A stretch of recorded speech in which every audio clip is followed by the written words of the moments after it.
It's your Vikas Srivastava. Today we will study about the past perfect tense.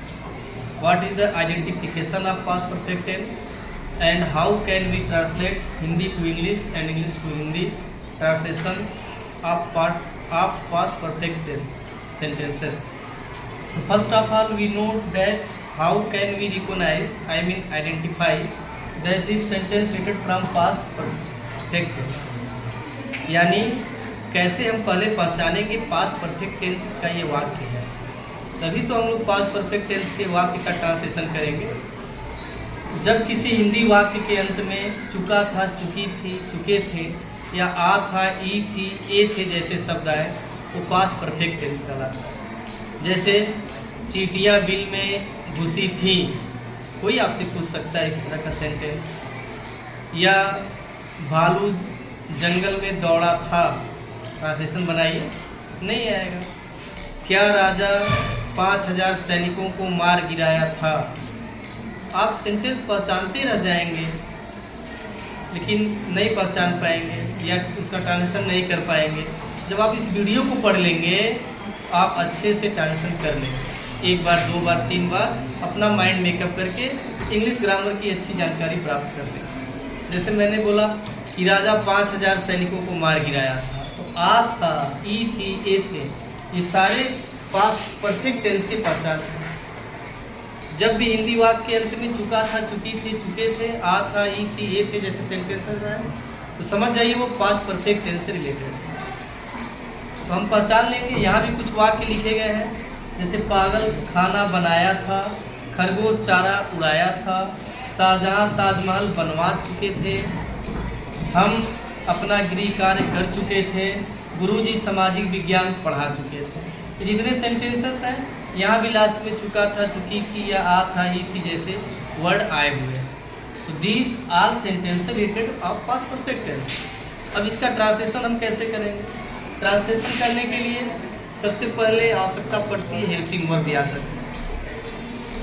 ये tense ऐसा है, इसमें चाहे सिंगुलर नंबर हो या प्लूरल नंबर, यानी ही, सी, इफ किसी का नाम हो, आई, वी, यू, वी, दे हो, सबके साथ एक सिंगल हेल्पिंग वर्ब लगाते हैं जिसका नाम है हेड, HAD है। और जहाँ भी परफेक्ट टेंस आता है वहाँ हम ऑलवेज वर्ब की थर्ड फॉर्म यूज करते हैं, वहाँ हम वर्ब की थर्ड फॉर्म यूज करते हैं। आइए इसके रूल्स को जानें। 5 प्रकार के सेंटेंसेस होते हैं, जैसे कि पहला सिंपल सेंटेंस हो गया, सब्जेक्ट हेड, वर्ब की थर्ड फॉर्म ऑब्जेक्ट। जैसे पागल खाना बनाया था, तो first of all subject recognise करिए पागल, पागल की English the man, head, verb last में हमेशा होता है बनाया था, तो खाना बनाने का इंग्लिश होता है कुक और थर्ड फॉर्म हो जाएगा कुकड। तो द मैन हैड कुकड और खाना था फूड, द फूड। पागल खाना बनाया था, तो इसका ट्रांसलेशन हम कैसे बनाएंगे? पहले तो हमने पहचाना पास्ट परफेक्ट है क्योंकि लास्ट में आ था, फिर हमने रूल हमें याद रहेगा तभी तो हम कुछ कर पाएंगे। रूल हमने जाना कि इसमें भाई पहले सब्जेक्ट लगता है, हेड लगता है, वर्ब की थर्ड फॉर्म और ऑब्जेक्ट लगता है। सिंपल सेंटेंस है ये, क्योंकि यहाँ कुछ बताया गया है, न कि पूछा गया है, नहीं भी नहीं आया है। इस नियम पे ये बनेगा पहले नियम। तो सब्जेक्ट पहचाने पागल, द मैन, हेड, वर्ब की थर्ड फॉर्म कुकड और ऑब्जेक्ट द। ऐसे इसका negative subject head, not, verb की थर्ड फॉर्म ऑब्जेक्ट। इंट्रोगेटिव इसमें क्या आता है, क्या पागल खाना बनाया, तो पहले हेड को लगाएंगे, क्या की स्पेलिंग नहीं बनेगी, हेल्पिंग वर्ब हेड आ जाएगा शुरू में, क्या हो गया। तो head the man cook the food, पागल खाना क्यों बनाया था, तो क्वेश्चन वर्ड आ जाएंगे, तो पहले क्वेश्चन वर्ड की स्पेलिंग बनाएंगे, क्यों, वाई, कैसे, हाउ, कैसे पागल खाना बनाया था, how had the man cook the food.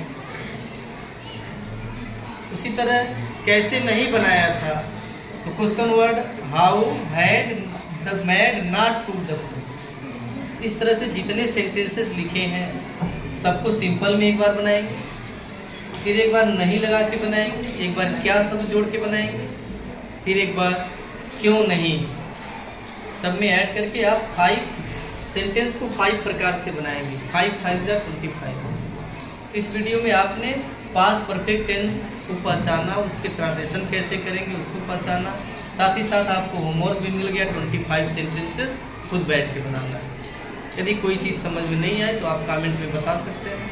Thank you.